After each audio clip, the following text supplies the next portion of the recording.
मराठी, आवाज जनसामान्यांचा। बारामतीमध्ये एकूण overload 45 Hyva गाड्यांवर कारवाई केली असून शहरात विविध भागांमध्ये सर्वे करण्याचं काम चालू असून अपघात होऊ नये म्हणून अधिकच्या उपाययोजना करण्यासाठी सर्वच विभागाच्या अधिकाऱ्यांची दिनांक 28 जुलै रोजी प्रशासकीय भवन बारामती येथे मीटिंग घेतली आहे। ज्या ठिकाणी अपघात झाला आहे त्या ठिकाणी स्पीड ब्रेकर बनवण्याचं काम लवकरच पूर्ण होईल असे अप्पर पोलीस अधीक्षक गणेश बिरादार बारामती विभाग यांनी सांगितलं आहे।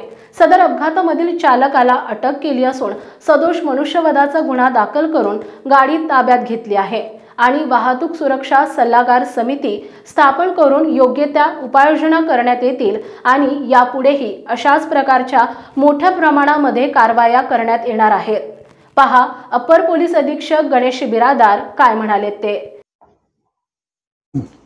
सर, आता आपल्या अनेक विभागांची मीटिंग झाली या ठिकाणी, तर काय विषय झाले नेमके, काय पुढची काय विषय काय राहणार कारवाईचे?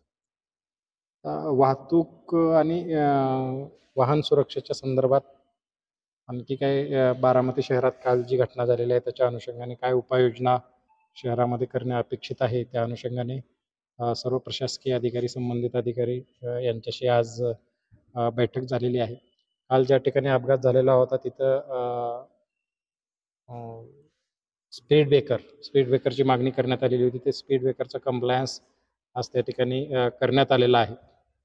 संपूर्ण शहरामध्ये एक सर्वे करून या संदर्भात एक पुण्यामध्ये एक NGO काम करते, त्यांना आम्ही या ठिकाणी बोलवणार आहोत आणि सर्वे करून जिथं कुठं ज्या ज्या उपाययोजना अपघात होऊ नये म्हणून करणं गरजेचं आहे त्या सायनेजेस असतील, बोर्ड्स असतील, रोडला स्ट्रिप्स मारून घेणे असतील किंवा स्पीड ब्रेकर असतील, अशा पद्धतीच्या उपाययोजना जिथं आवश्यक आहे त्या करण्यात येणार आहेत। त्या अनुषंगाने आज ज्या हायवामुळे हा अपघात झालेला होता या अनुषंगाने आज बारामती विभागामध्ये संपूर्ण विभागामध्ये एकूण 40 हायवा आज आम्ही सीज केलेले आहेत आणि त्यांना वजन करून ज्या ओव्हरलोड असतील त्या MU ॲक्ट प्रमाणे आम्ही त्या 207 कलम प्रमाणे आता सध्या सीज केलेल्या आहेत। त्यांच्यावर ओव्हरलोडचा जो दंडात्मक कारवाई आहे त्यासाठी RTO कडे पाठवण्यात येईल आणि त्यामध्ये जर गौण खनिज जर चुकीच्या पद्धतीने भरलेला असेल तर रॉयल्टीसाठी आम्ही ते तहसीलदार किंवा SDM कार्यालयामध्ये पण त्या दंडात्मक कारवाईसाठी पाठवणार आहोत। आता जी घटना झाली त्या घटनेमध्ये दोषींवरती कारवाई करण्यात आली का? त्यांच्यावरती काय गुन्हा वगैरे दाखल होतो? त्यांच्यावर गुन्हा दाखल करण्यात आलेला आहे, अटक करण्यात आलेला आहे, सगळं वाहन जप्त करण्यात आलेलं आहे आणि पुढील तपास पण त्याच्यामध्ये सध्या सुरू आहे। त्यांच्यावरती कुठले कुठले गुन्हे दाखल आहेत? सदोष मनुष्यवधाचा जो गुन्हा दाखल होतो अपघातानंतर तो गुन्हा दाखल आहे, त्यामध्ये चालकाला अटक केलेला आहे आणि आज त्याला न्यायालयापुढे हजर केला होता। त्याला सशर्त जामीन न्यायालयाने पण या गुन्ह्याच्या अनुषंगाने मंजूर केलेला आहे।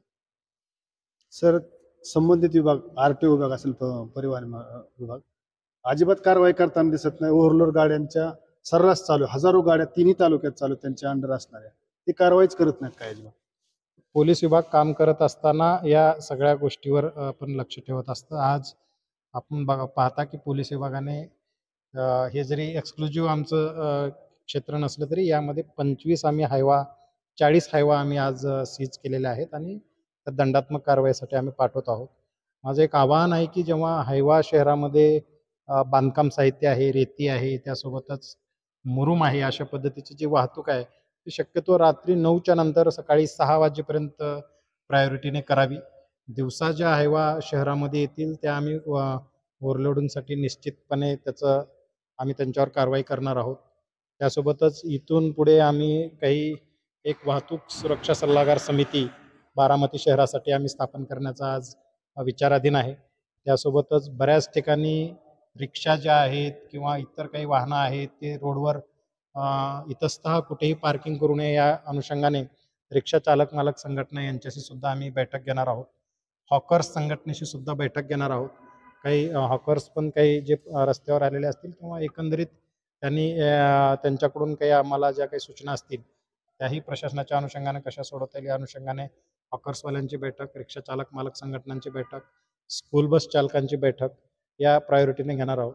नुकतंच आम्ही काल हॅपी स्ट्रीट बारामतीमध्ये जेव्हा होता तेव्हा वाहतुकीच्या नियमाच्या पालनाच्या अनुषंगाने एक जनजागरण मोहीम आणि पॉम्पलेट्स वाटप त्या ठिकाणी ठेवलं होतं। 5000 पॉम्पलेट्स आपण शहरामध्ये वाटप केलेले होते। वाहतूक सुरक्षा सप्ताहामध्ये सुद्धा या सर्व गोष्टी पाहण्यात येतात।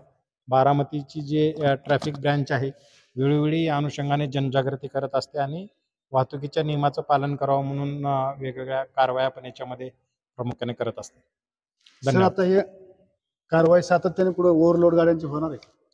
या कारवाया या सातत्यानं होत राहतील म्हणून आम्ही अपील करतोय की शक्यतो अशा पद्धतीची जी वाहतूक आहे, बांधकाम साहित्याची जी वाहतूक आहे ती लोकांनी आणि व्यावसायिकांनी रात्रीच्या वेळेस प्रामुख्यानं करावी असं मी आवाहन करतो.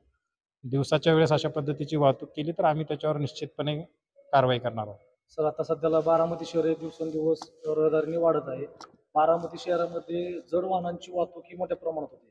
तर याच्यावरती काही पर्याय काढला आहे का की ह्या जड वाहनांच्या वाहतुकीला दुसरा काही पर्याय त्याच्यामध्ये आपण या बैठकीमध्ये घेतला आहे का? ही बैठक आता प्रायमरी स्वरूपात झालेली आहे. या अनुषंगानं आणखी काही 1-2 बैठका या होणार आहेत.